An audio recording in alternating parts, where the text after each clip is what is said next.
Usucha.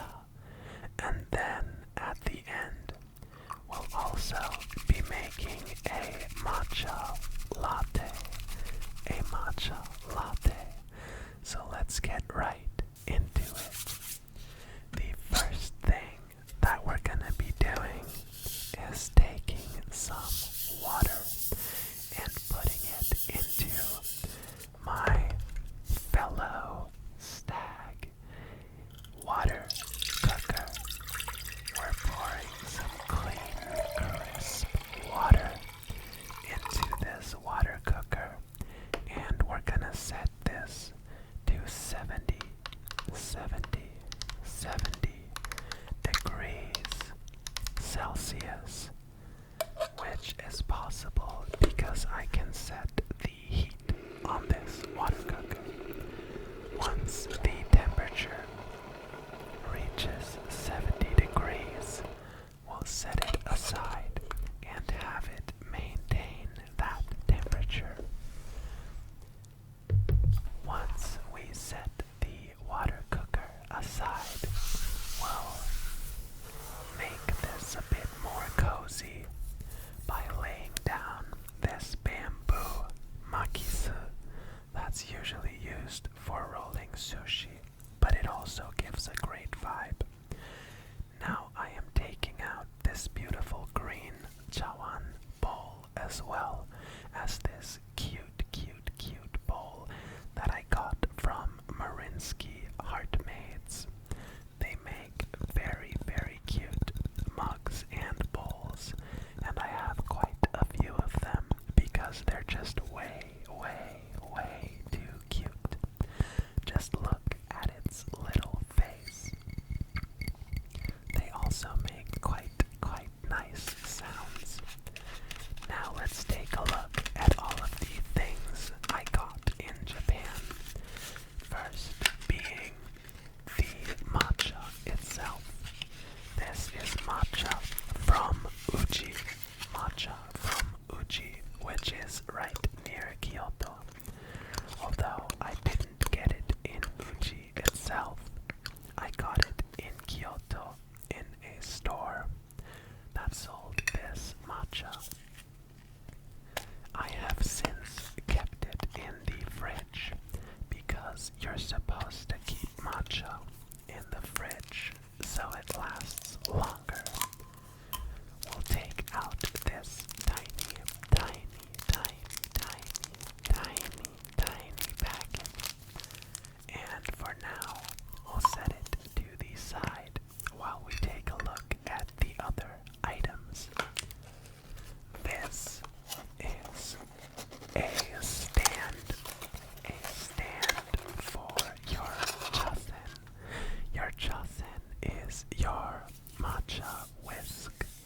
Your matcha whisk made of bamboo, which we have here. And the bristles are just the softest thing imaginable. Like if you've never held a chasen matcha whisk before, I encourage you because it is so soft and satisfying to touch. Now we have this tiny container where we will put our matcha powder. We'll put our matcha powder inside this tiny container after we've cut the top off the tiny packet.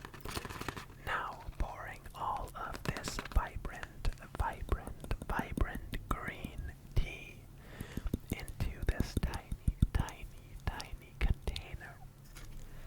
Now here I have a bamboo chashaku, which is the spoon used for scooping the matcha. Now let us begin with the tea preparation. The first thing I am doing is heating the bowl with our 70-degree water, hot water, and also adding the chasen into the hot water as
nice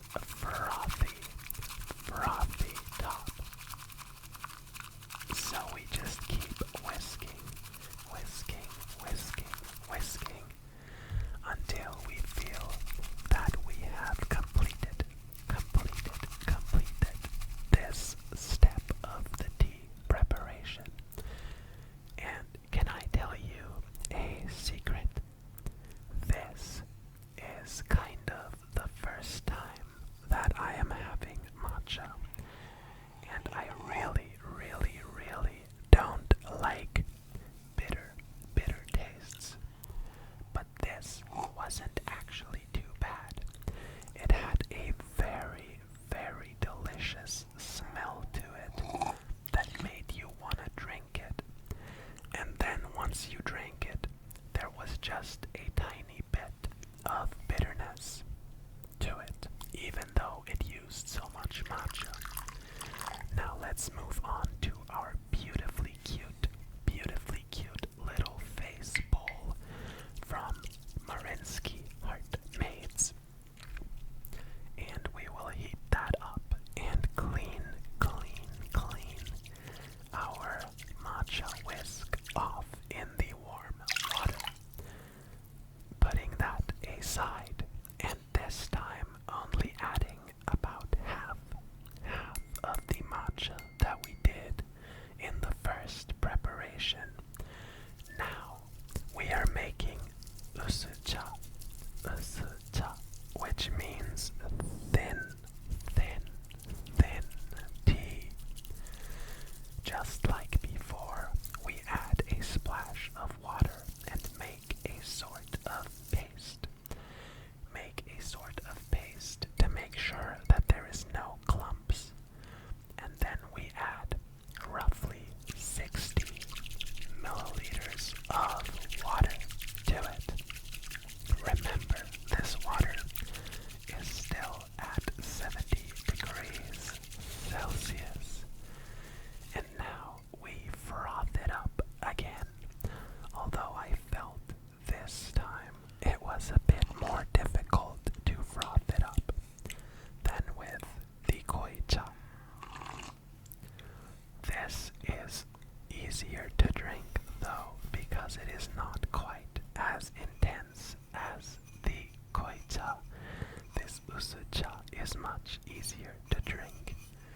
Now here we have one of my favorite mugs that I got in like an art exhibit, maybe in Antibes in France. There was a couple of small artisan pottery makers there, and this was one of them, and I bought this beautiful mug. We will now make a matcha latte, so we'll be adding a spoonful of sugar when we prepare our matcha.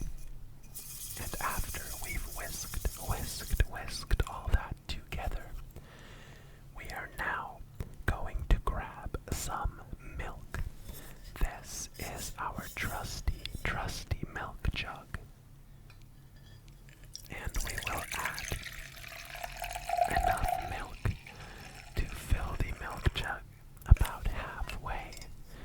And now use my nano foamer, I think it's called nano foamer lithium, to whip some air into this milk. Give it a nice silky smooth texture. This is only the second time I am using this milk frother, so cut me some slack. I'm pretty sure if I had a steam wand, I could have gotten a better milk texture. But in the end, it turned out quite alright. Plus, with this, you're not adding any extra water to the milk in the form of hot steam. So here we have our beautiful silky milky that we'll be adding to the matcha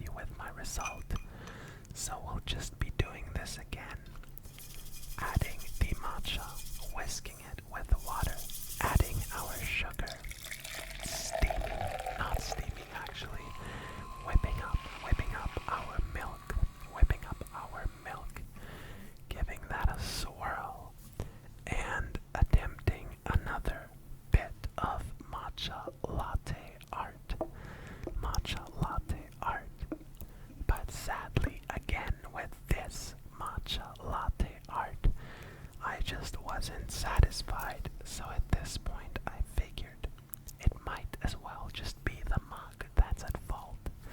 So I'm using this more cappuccino-shaped mug and giving it another go. This one was alright, so I end this video quite satisfied. Thank you very much for watching. I hope you enjoyed this sort of